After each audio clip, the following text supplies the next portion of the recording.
Welcome back to the Deep Dive. Today, we're really digging into a single fascinating source. It's a journalist profile of the martial arts legend Chen Kuan-tai. But this isn't your standard puff piece. It's more like an X-ray of fame, image, and one really specific, almost brutal observation. Yeah, it's quite something. So our mission today is to unpack this unique viewpoint from the famous Hong Kong journalist Yi Shu. She looked at this absolute icon of Shaw Brothers action. A real powerhouse. Exactly. Known for his energy as power on screen. And she just kept comparing him, not to some movie god, but to a kerosene delivery man. It sounds almost insulting, doesn't it? It does. It sounds bizarre. But that tension, that strange comparison, is really the key to understanding what Yi Shu was doing here. Well, what makes this source so compelling, I think, is that it's basically a masterclass in using rhetoric, almost like criticism. Yi Shu seems to be deliberately setting up the contradiction. How so? She's pitting this, cinematic ideal of heroism against the really gritty reality of everyday working class life back then. And the source kind of forces us, and the original readers, to ask, can a hero's talent really shine through? Can it be undeniable, even if their actual look, their aesthetic, let's say, is seen as totally ordinary, or even, a bit unglamorous? Okay. And the amazing thing is, this critique, this comparison, it actually ends up being complimentary, which makes it such a unique piece of writing. Okay, so before we get to the kerosene delivery man part, let's establish who we're talking about. Chen Kuan-tai's credentials. You really need to grasp his status back then to see why Yi Shu's comment landed the way it did. Absolutely. Context is key. So the source mentions Yi Shu identifies him as part of the clan Zhang. What would that immediately signal to someone reading this in, say, 1970s Hong Kong? Wow, that's significant. It signals legitimacy, real authority, a lineage. Not just a fan club, then? No, not at all. In the world of martial arts, especially with the whole wuxia tradition influencing these films, being part of a clan, like the clan Zhang, implied a proper established training background. A real master-disciple connection, something rooted in history, potentially decades or even centuries of it. It grounds him in actual skill. So it suggests he wasn't just manufactured by the studio. Exactly. It says this guy didn't just learn some fight choreography for the camera, he learned the hard way. Through a respected system, he's the real deal. And that authenticity, that legitimacy, clearly translated to success. Yi Shu points to one performance in particular, doesn't she? His role in Yongzhen. Oh, absolutely. And the praise there is just unqualified. Yi Shu flat out states that his performance in Yongzhen was so compelling, so magnetic, that she, the journalist, would immediately pay money to see him do that exact same role again, no questions asked. Wow. And in criticism, saying, I'd pay to see that again, that's pretty much the highest compliment you can give. It means the star quality just cuts through everything else. Okay, so he has this undeniable star quality, and it put him right at the heart of that Hong Kong cinema golden age, working with the biggest names like director Chang Che. The source mentions he starred in a 1973 action film, a real classic. The translation we have calls it by its Spanish title, El Asesino. That's right, El Asesino, which of course just means the assassin. It's worth clarifying that because this film carried enormous weight culturally. Right. And it shows Chen Kuan-tai wasn't just a solo star, he was a key part of that whole Shaw Brothers ensemble system. And who else was in that ensemble? That's important too, isn't it? Oh, definitely. He was sharing the screen with giants. We're talking David Chang. Huge stars. Two of the most bankable, charismatic leading men of that entire era. And the famous actress Ching Li was in it too. So a proper blockbuster lineup. Absolutely. And Chen Kuan-tai wasn't just a side character. He played Huang Zong, the second brother, in the main trio of heroes. So, he's got the training lineage, the box office hits, he's working with movie royalty. By any standard, he is a hero figure. Which makes what Yi Shu says next not just kind of rude, but really quite subversive, doesn't it? Here's this established, respected, powerful star. And Yi Shu is absolutely firm on this point. Chen Kuan-tai strongly resembles a supermarket kerosene delivery man. That's the phrase from the translation, Repartidor de Queroseno. Right, and we really need to pause on this because it's not just about, say, wearing an unflattering costume in a film or having a bad photo taken. This is about his fundamental look. And it's loaded with social commentary specific to Hong Kong at that time, right? That transitional period. Precisely.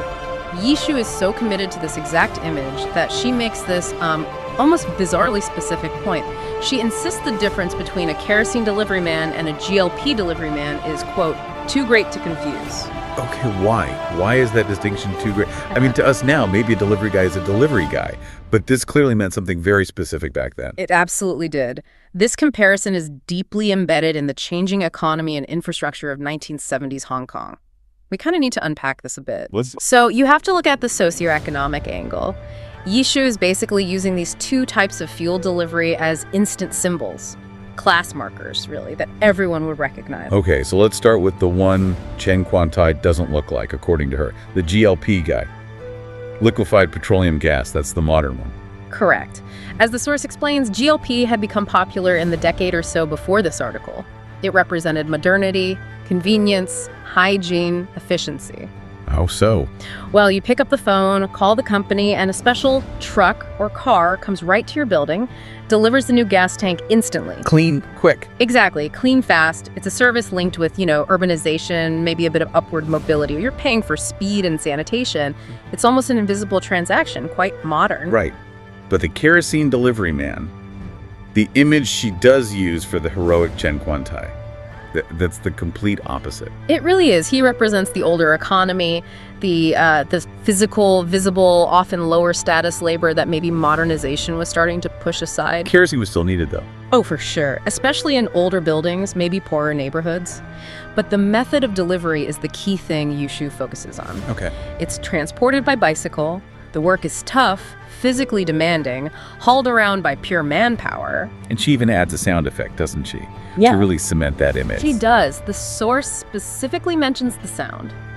The empty cans on the back of the bike tintineando jingling. Right, that jingling sound. It's almost cinematic itself, but in a really gritty, unglamorous way. It is. It's like an auditory symbol of the working class. That jingling, it's not elegant, it's noisy, maybe a bit intrusive. It signals hard work, low pay. A world away from the silent, slick GLP delivery car. Exactly. And Yi Shu's purpose here feels very rhetorical. She's forcing the reader to picture this movie hero, this guy who operates in this world of myth and stylized violence, through the lens of, dirty, real-world, day-to-day struggle.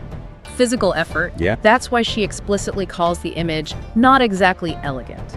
She's basically saying he looks like he earns his living through actual sweat, not through studio lighting and glamour shots. It's a pretty devastating critique of the whole idea of aesthetic perfection in stars. But then the analysis does something unexpected, right? This is where it gets really interesting. The third special turn, yeah. Despite building up this incredibly detailed, unglamorous, working-class image, Yi Shu immediately says that this impression, this resemblance, it doesn't detract at all from the actor. And that's the moment the contradiction kind of resolves into this really powerful insight. Yi Shu is effectively saying, okay, yeah, maybe he looks more like a laborer than a movie idol, but you know what? It fundamentally doesn't matter. The appearance is just surface level. Exactly. The appearance is superficial, but the performance, the impact he has, that's foundational. It overrides the look. She gets right to the heart of what makes someone a star. That raw, undeniable presence. She says, the origin of a hero is undeniable. Precisely.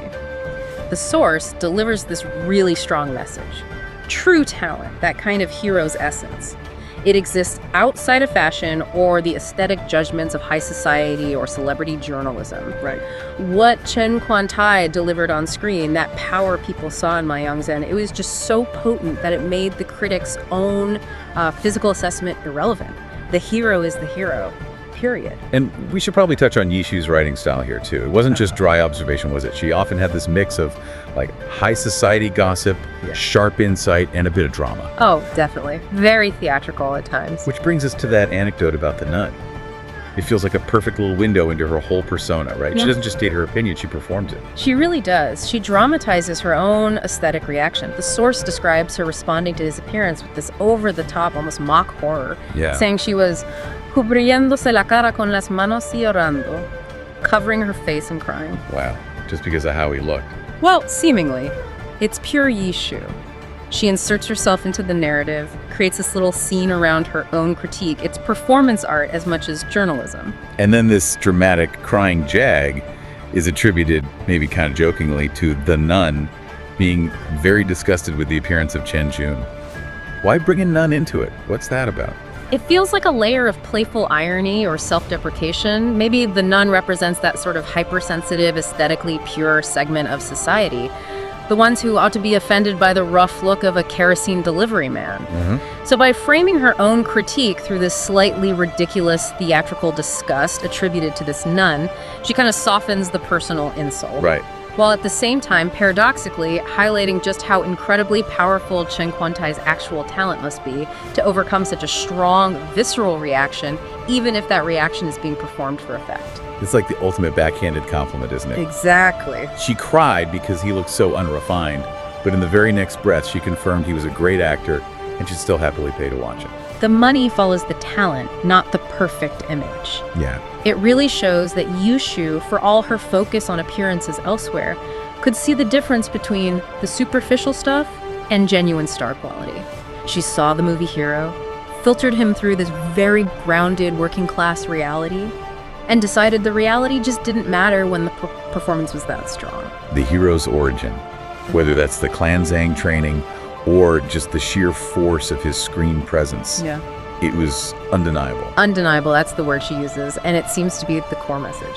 So we've done this deep dive into just one source, but it's packed with so much. It's like a snapshot of Hong Kong's modernization and a really sharp commentary on celebrity image. And the main takeaway seems to be this collision, where genuine box office driving star power, that heroic essence, meets this very specific low status imagery, the jingling kerosene cans, and the star power just wins out. It's a really powerful argument for substance over style, isn't it? Yi Shu, this incredibly influential cultural commentator, uses this very concrete, very down-to-earth analogy to basically prove that real talent operates on a different level than just looking glamorous. The fact that the hero looks like a guy hauling fuel on a bike almost makes his impact on screen more impressive. Because he's not just some polished fantasy figure. Exactly, he's raw power, undeniable, transcendent in a way. Which leaves us, and you, the listener, with something to think about, maybe. As you watch movies or follow celebrities today, if even a critic as sharp as Yi Shu got so fixated on comparing a star to a very specific non-glamorous job, Right. how often does our own focus on the surface, on the polish, maybe blind us to talent that's genuinely great, truly undeniable? Good question. What surprising, everyday, maybe unglamorous object does the talent you admire most actually resemble underneath all the PR shine? Something to chew on, maybe, the next time you hear the sound of, well, cans jingling somewhere down the street.